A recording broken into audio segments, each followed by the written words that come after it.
안녕하세요. 대베스 반도체 업종과 IT 산업 담당하고 있는 임주성입니다. 8월 21일 파두 리뷰 진행해 보도록 하겠습니다. 자, 어저께 증여와 관련된 공시 내용을 조금 설명을 드렸었고, 오늘은 거기에 조금 보완된 내용 설명을 좀 추가적으로 말씀드리려고 합니다.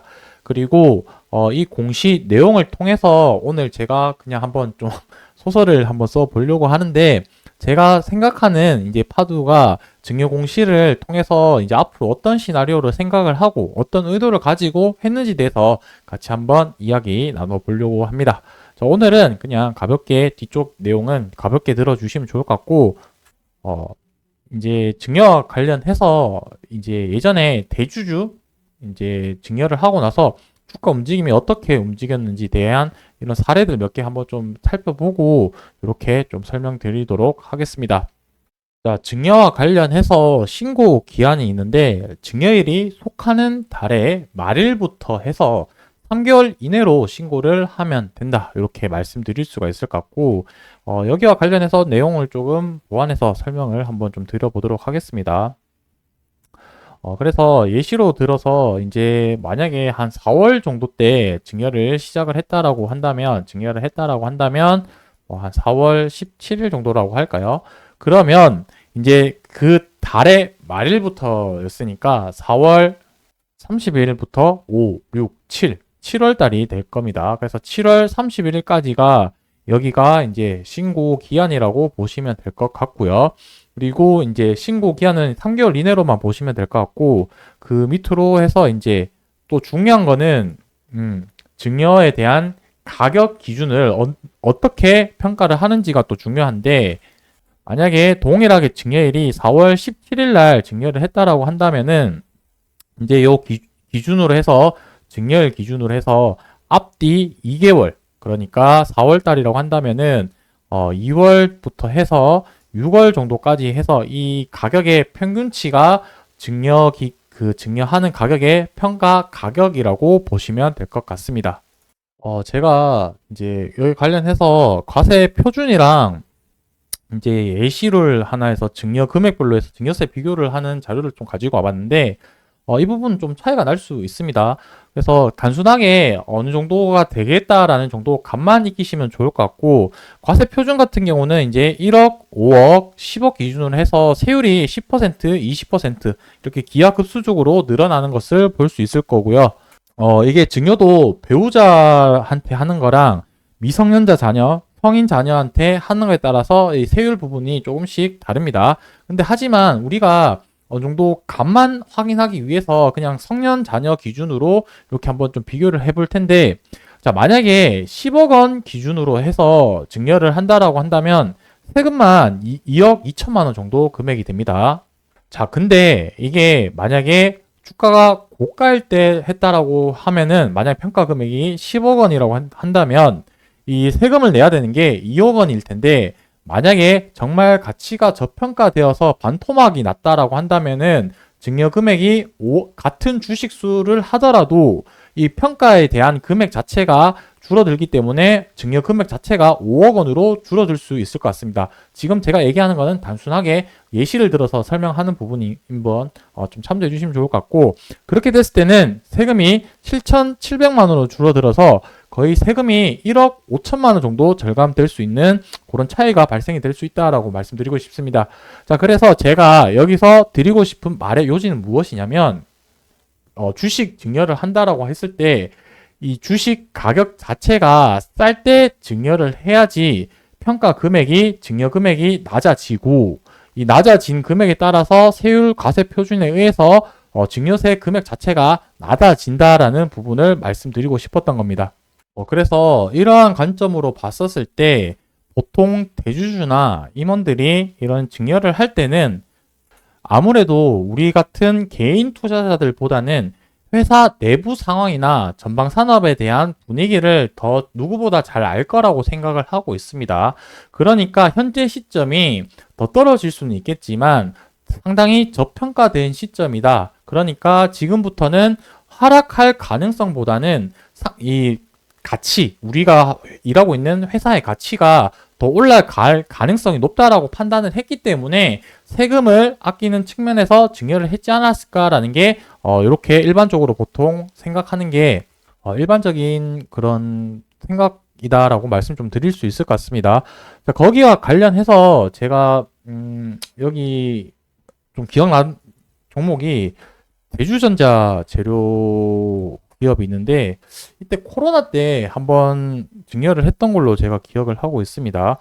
코로나 때라고 한다면 요때인데 이제 3월 달 정도 때인데 공시 자료를 한번 좀 같이 보면은 여기서도 세부 변동 내용을 보시게 되면 20년도 4월 달에 증여를 이렇게 좀 진행을 했었습니다. 좀 다른 점은 이 이제 대주주가 증여를 했다라는 부분인 거고 우리가 보고 있는 파주는 이제 임원들이 했다는 거니까 단순하게 이런 사례가 있었다 정도만 봐주시면 좋을 것 같습니다. 그래서 20년도 4월 달 기준으로 해서 증여를 진행을 했던 부분인데 뭐 이제 가격대가 요때 정도가 되겠죠. 4월이라고 한다면은 요 정도 가격이 될 텐데 그러니까 증여하는 사람 입장에서는 지금 가치가 코로나라서 주가가 급격하게 하락했다라는 그런 특수성도 있지만 평가 자체가 임원들이 평가하기에는 지금 상당히 저평가돼 있다라고 했기 때문에 뭐 이제 주가가 이런 식으로 올라갔던 사례가 있었고요. 그 다음에 세중이라는 기업인데 이 기업도 코로나 때 비슷하게 좀 기억을 하고 있습니다. 이때 보시게 되면은 이제 세중도 이렇게 제가 하나 자료를 가지고 왔는데 보시게 되면은 4월달 비슷한 시점이죠. 이때 4월달에 또 증여를 이제 했는 이런 사례가 있었습니다. 그래서 이 부분도 그 이후에 코로나라는 특수성이 있었긴 했지만 주가가 이런 식으로 급등하는 모습을 나왔다라고 볼 수 있을 거고, 그다음에 최근에 한미 반도체가 또 자식들에게 또 이렇게 증여를 했던 사실이 있습니다. 이 부분을 보게 되면 7월 16일 날 이제 증여를 했고 거의 금액대가 1,500억 원 정도 되는 금액을 증여를 했습니다. 그래서 대주주 같은 경우는 경영권 승계를 하기 위해서는 최대한 많은 주식 수를 이제 증여를 하는 게 목적이기 때문에 같은 금액으로는 이제 가격이 쌀 때 증여를 해야지 많은 주식 수를 증여를 할 수 있다는 점을 이렇게 말씀드리고 싶고, 뭐 7월 14일 시점이니까 요때가 되겠죠. 그래서 6월달 거의 고점 이후에 증여를 했다라는 건데 이 대표가 생각하기에는 앞으로 한미 반도체라는 기업이 더욱 가치가 있다라고 생각을 했기 때문에 지금 증여를 했을 가능성이 있지 않을까라고 생각을 합니다. 물론 주가가 지금 단기간에 하락했던 이유는 글로벌 경제 이슈로 주가가 급격하게 하락하긴 했지만 뭐 대표 임원들에게 생각은 그런 식으로 하지 않았을까라고 생각을 합니다. 비슷한 의미로 파두도 지금 주가가 단기간에 많이 이제 하락을 했죠. 뭐 사법 리스크 부분도 있었고요. 그보다 더 큰 이유는 지금 파도의 기업에 대한 가치 훼손이라는 문제라기보다는 7월 중순부터 해서 반도체 관련된 미국 주식들의 하락의 여파로 이제 한국 증시도 많이 하락을 했었고요. 그 이후에 경기 침체라는 글로벌적 이슈로 해서 주가가 많이 빠졌기 때문에 임원들은 지금 파도의 가치가 상당히 저평가되어 있지 않았을까라는 게 그렇게 생각을 하고 증여를 했는 게 우리가 조금 합리적으로 의심하고 그렇게 생각할 수 있는 부분이지 않을까라고 개인적으로는 좀 생각을 하고 있습니다. 자, 어쨌든 임원들은 이렇게 개인들이 조금 이득을 볼 수 있는 방향으로 선택을 했다라고 생각이 들고요. 제가 앞으로 지금부터 말씀드린 거는 총 100% 저의 개인적인 생각이니까 이거는 그냥 단순하게 좀 흘려들어 주시면 좋을 것 같습니다. 우리가 파두도 1분기 실적 발표 때 어떤 사건이 있었냐, 이제 1분기 실적 발표하기 전에 주주총회를 하면서 이제 대표이사가 뭐 성과 이런 부분들을 최대한 할 수 있게끔 좀 보여주겠다라고 얘기를 했었는데, 그때 1분기 실적 발표를 할 때 실적과 실적 공시와 함께 플러스 수주 공시를 같이 냈죠. 그러니까 여기서 저는 어떤 메시지를 좀 담고 의도를 가지고 이런 식으로 진행을 했다라고 생각을 했었거든요. 지금 실적은 나쁘지만 이제 너희가 걱정하던 실적 부분들이 이제 발생할 거다라는 약간 쇼맨십에 조금 그런 느낌을 받았었거든요. 어쨌든 이 부분이 가시적인 성과가 나오고 있다는 부분이 생각을 했었었고, 자, 이번에 이제 곧 2분기 실적을 발표를 해야 될 텐데 다음 주까지 발표를 해야 됩니다.